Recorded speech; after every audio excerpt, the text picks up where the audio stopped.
Hey everyone, welcome back to my channel, Rusty's FPV. And if you're new here, go ahead and hit that subscribe button and the bell to be notified of future videos.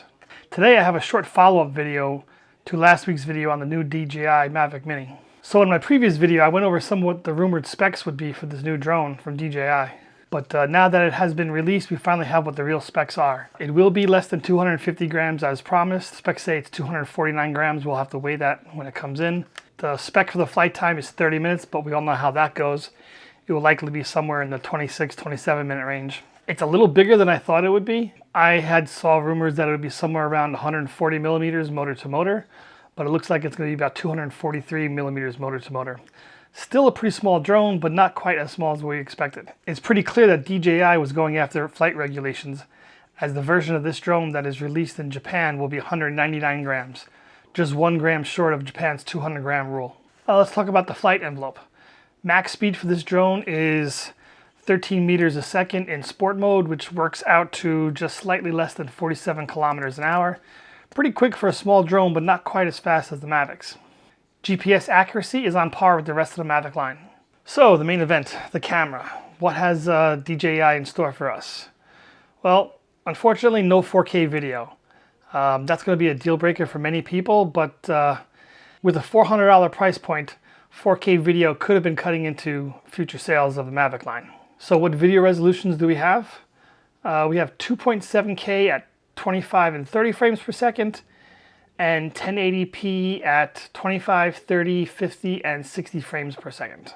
With a maximum bit rate of 40 megabits per second, it is not the best out there, but I think for the market DJI was intending this to be, it is pretty decent. A couple of the gripes that some of the users have, or prospective users have, as this really hasn't been released to anybody but the influencers and the early reviewers, is that there are no manual overrides for the video except for exposure compensation.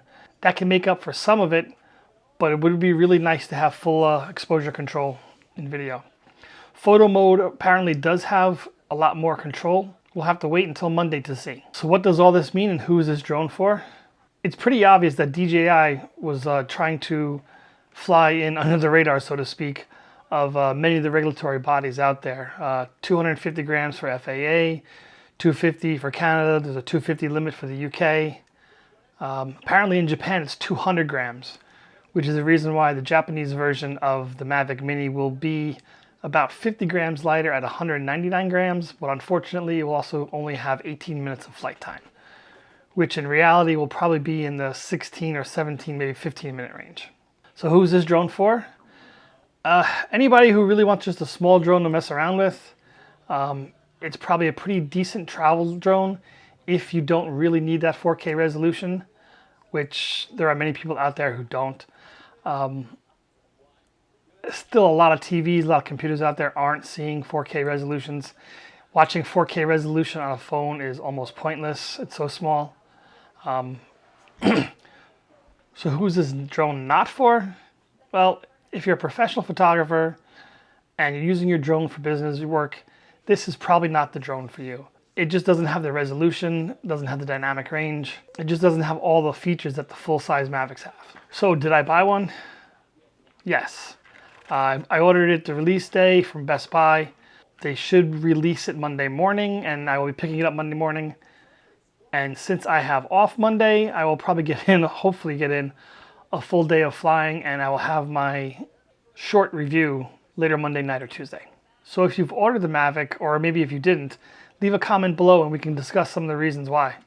And while you're at it, go ahead and hit the subscribe button and the notification bell to be notified of any future videos. You can be pretty sure I will be having future videos of the Mavic. Once I get the drone, I'll be flying it as much as I can. Until then, see you in the next video.